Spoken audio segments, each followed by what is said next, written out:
Very excited to continue the discussion around women in finance with Sunaina Haldea, Global Head, Private Capital Advisory at Raymond James. Sunaina, so wonderful to have you on in this capacity. You're a longstanding friend of CNBC, often coming on to talk about markets, and we'll get to that in a moment. But you are not only a woman in finance, but you're a woman who has made it to the top of your field within finance, growing your own PE advisory firm, Sibylle Capital, which was then acquired by Raymond James. But you're one of the few. I read a stat yesterday from McKinsey that 23% of all investing roles are held by women at PE firms globally. By the managing director level, that's only 12%. Why is it so hard to get women into the top jobs in finance?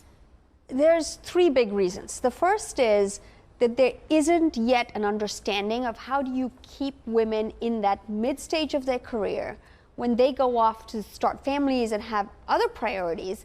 How do you make sure that they have an on-ramp back into the industry? That's the first thing. The second thing is more structural, that there are lots of data. I sit on the advisory board of the Stanford Institute for Economic Policy Research, and there's definitive data that shows that labor force participation suffers for women without adequate childcare, and that providing childcare benefit is helpful to the firms as well as to women and families. That recognition has still not landed in the industry in a big way. And I'd say the third is that there has to be equal participation and voice at the table when it comes to making the decisions as to who rises to the top. While you say 12% for MDs, when you come to partners and decision makers in the C-suites of whether it's private equity, investment banks, or any financial services firms, that's still heavily male-dominated.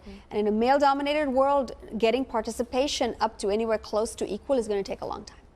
What would you say to those decision makers out there watching this program in the finance industry? What role would you like to see them play? I think that they have to walk the talk. The talk has increased over the last couple of years, let's make no mistake, but the actions are still lagging behind. Now, the macroeconomic environment turning, where the power goes to the eventual investor in any financial services business, including private equity, hedge funds, all types of finance, means that the institutional investors now have the power to drive change. And in the money industry, money talks. And so when you have institutions saying that, hey, what's happening with your gender diversity stats? When you see boards of these companies demanding regular reporting on gender and other types of diversity, that's when we'll see the change materialize. Yeah. If we were to talk about, trying to get into this space, you speak a lot about learning to distinguish between signal and noise when wanting to get into the world of finance. Let's perhaps unpack that a little bit more. What is the distinct difference here between the two? Women need a high degree of resilience to work, succeed, and rise in the financial services industry. There's just no two ways about it. So what are some of the noisy pieces of information that flood them? There's a lot of talk about how do they cope with work-life balance, especially in a deal-driven environment when long nights and weekends are required.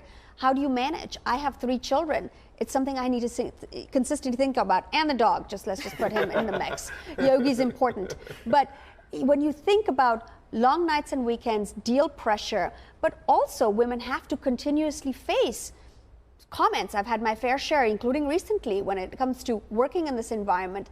That's the noise that's coming at us. And you need to be able to duck and weave and saying, what is the signal here? Am I learning? Am I growing? Am I participating in getting things done? How do I cut through this noise? Because the noise is you can be in an echo chamber of negativity quickly. And also the risk of burnout for women in finance is much, much higher, that they reach a mid-stage of their career, they're having children, it's just too much, and they take the off-ramp into another industry or another type of life choice.